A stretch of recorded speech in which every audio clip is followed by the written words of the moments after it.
Lisa Turner and welcome to PsyTV TV. Now today's episode is going to be a little bit edgy. I think it's going to make some people a bit grumpy and I'm probably going to get a bit of feedback. Well, I welcome it because I like to bust some myths.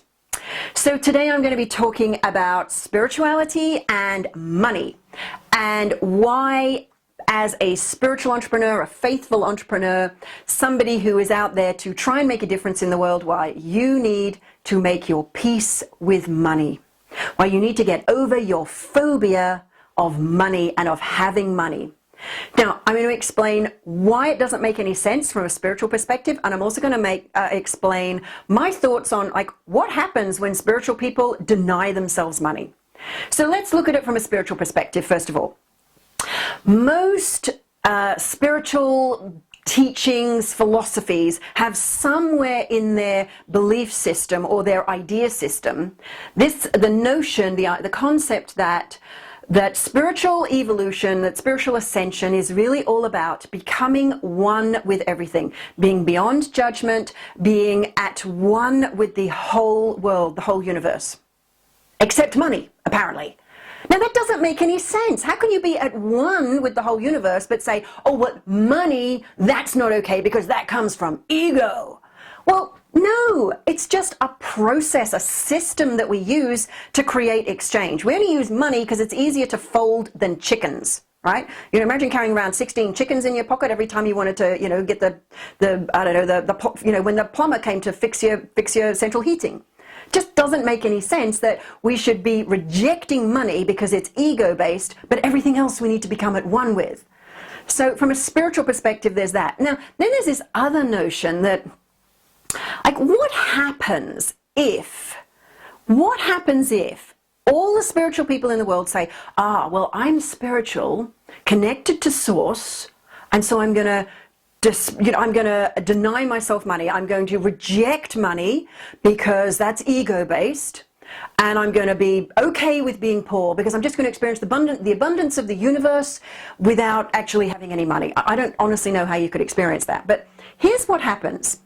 What that means is, by definition, if all the spiritual people have no money, then all the people who do have money are not spiritual.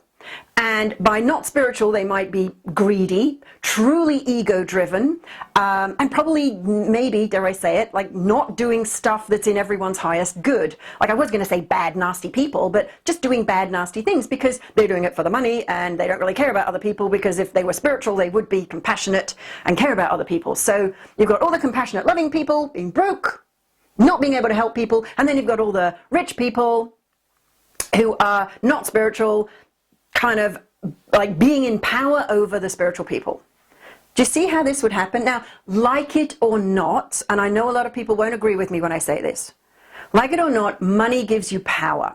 Money is, having money and not having money determines what food you eat, where you live, whether or not you can give to charities, whether or not you can take care of your health, whether or not you can get the kind of spiritual training or the, whatever mentoring growth that you want, whether or not you can go to the school you want to go to, the university, the college you want to go to. Money dictates all of these things. Now, you might say, oh, but I'm internally powerful, and that's great. If that works for you, honestly, I am really happy for you. But in most of the people I speak to who are in that situation, they're out saying, yeah, the rich people, they should give their money away. But we've just established that they've got no compassion because obviously if they're rich, they're not spiritual. And so how's